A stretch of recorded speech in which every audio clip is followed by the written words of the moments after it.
First question rhyming words കണ്ടെത്തി ഓരോ ജോഡിക്കും ഒരേ നിറം കൊടുക്കുക എന്നതാണ്. അതുപോലെ തന്നെ അഡീഷണൽ ഒരു ആക്ടിവിറ്റിയും കൊടുത്തിട്ടുണ്ട്.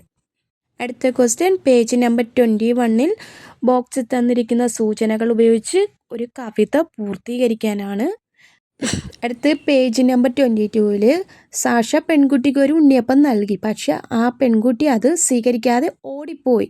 സാഷയുടെ ചിന്തകൾ എന്തായിരിക്കും? അതിനെക്കുറിച്ച് എഴുതാനാണ് പറഞ്ഞിരിക്കുന്നത്. അടുത്ത ആക്ടിവിറ്റി 23 കവിതയെക്കുറിച്ച് സാഷ അനു ടീച്ചറിനോട് പറയുകയുണ്ടായി. അപ്പോൾ അനു ടീച്ചറും സാഷയും തമ്മിലുള്ള സംഭാഷണമാണ് അടുത്ത ക്വസ്റ്റ്യൻ.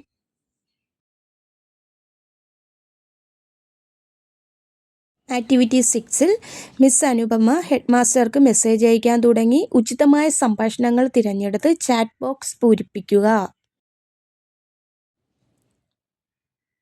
നെക്സ്റ്റ് ക്വസ്റ്റ്യൻ പറയുന്നത് നല്ല കാര്യങ്ങൾ സൂചിപ്പിക്കുന്ന ചിത്രം ടിക്ക് ചെയ്യുക.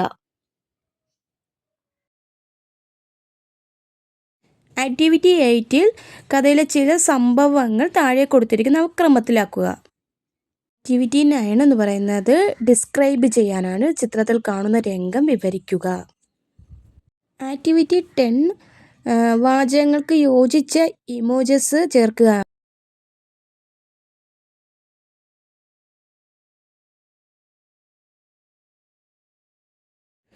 Activity 11 solve the puzzles. പദപ്രശ്നം പരിഹരിക്കൂ എന്ന ക്വസ്റ്റ്യൻ.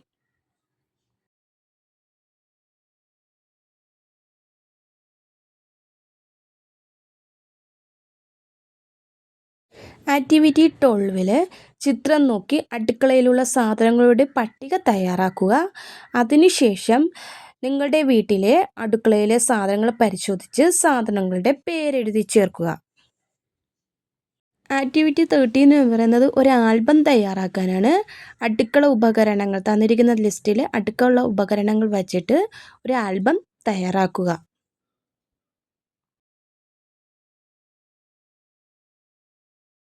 ആക്ടിവിറ്റി 14 സാഷ ഉണ്ണിയപ്പം കൂട്ടുകാരുമായി ഷെയർ ചെയ്തതുപോലെ നിങ്ങൾ എന്തൊക്കെയാണ് ഷെയർ ചെയ്യാൻ ഇഷ്ടപ്പെടുന്നത്?